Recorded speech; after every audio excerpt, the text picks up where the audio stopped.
Welcome back everyone to another edition of Figures from the Attic. Today I'm back with another comparison video between Mattel and Jakks. I take two figures of the same character and I compare a Jakks era figure of theirs to a modern day Mattel figure of theirs. Today we're looking at Triple H, but before I get into it, I kind of want to do a special shout out to a very loyal supporter of this channel. Comments, likes, and just gives great feedback all the time. The Wrestling Kid. I believe the channel page is Wrestling Kid-D4M. Check it out. He makes like little custom cardboard figurines, which I think look great. And as always, I appreciate that support. But just diving back into it, today I'm comparing Triple H. We have a Triple H from the Reign of Terror era of Triple H's World Heavyweight Championship run, I would say around 2003 to 2004-ish. So we have a Jakks representation right here. You can see him with no beard. He did shave the beard during that run. And purple tights, black boots. And you do get the new Legends Triple H from that same era. This is by Mattel.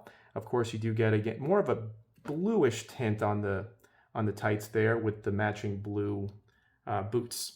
But again, these are both from that quote-unquote Reign of Terror. People really did not like that era of Triple H. I was watching during the time. I've always been a Triple H fan, so I didn't really mind either way. Yes, the promos were droning. He went on and on and on. He won most of his matches with disqualification, or not disqualification, but with help from Evolution. So it's kind of like the same thing over and over and over again. It got a little stale, but you know, it is what it is. That's what happens in wrestling sometimes. But I'm glad to have these two figures representing that era. It was a moment in time for sure. And let's just dive right in and look at the different comparisons between these two. So with the Jakks, the first thing that pops up to me is the shade of the hair. It is a little more blonde or a little more dirty blonde, whereas the Mattel version, as you can see, it's darker. So the way that I like to look at it is this is him with dry hair, and this is him with wet hair during a match. So maybe this is like a promo Triple H, where he hasn't wetted down his hair yet, and this is him mid-match, where he has the hair wet. But yeah, I mean, other than that, the hair is kind of similar, you know, same length, about shoulder length. The Mattel version does have the strands going in the middle of the face. The face scan, or the head scan, let's see, I kind of prefer the Jakks. To me, it looks a little more accurate. I feel like, yes, Triple H does have a kind of infamously large nose, which the Jakks version captures very well. It does protrude with that big brow as well. But the Mattel one, it does go out, but it's also a little more bulbous in the front, if you look. So the Jakks one is a little more sharp, and this one's a little more rounded. And I don't feel like his nose is really that round, it's more long. So I think Jakks did a better job of capturing that look than Mattel. So I will say that Jakks gets the edge in the head scan department. As far as bodies, both appropriately muscular. Now, this was before he started gaining a little bit of weight and losing muscle mass. So he was this fit during this era. Of course, the Jakks figures are a little more bulky, so he's going to look a little more muscular in the Jakks version, but he's very toned in the Mattel version as well. I would say it's a toss-up between body molds on this one. They both do have the wrist tape and the arm tape, and then of course just the wrist tape on the other side.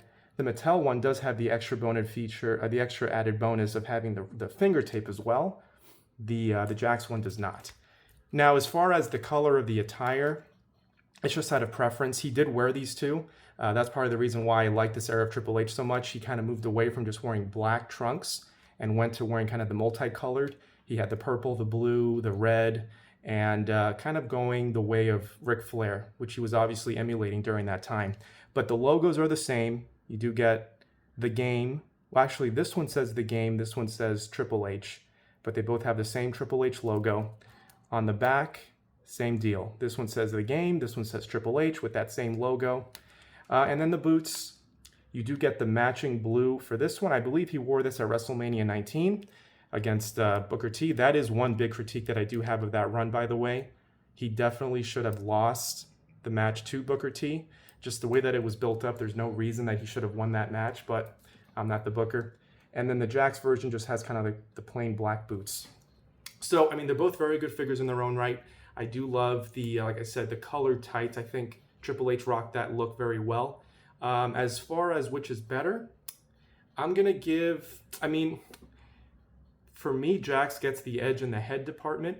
It looks more like Triple H than this one does, but this one's not too far off. If it wasn't for how bulbous the nose was, he would win. But everything else, I would give the edge to Mattel. I love the blue. I love the matching boots. It's just a more complete figure in my opinion, but they're both very good.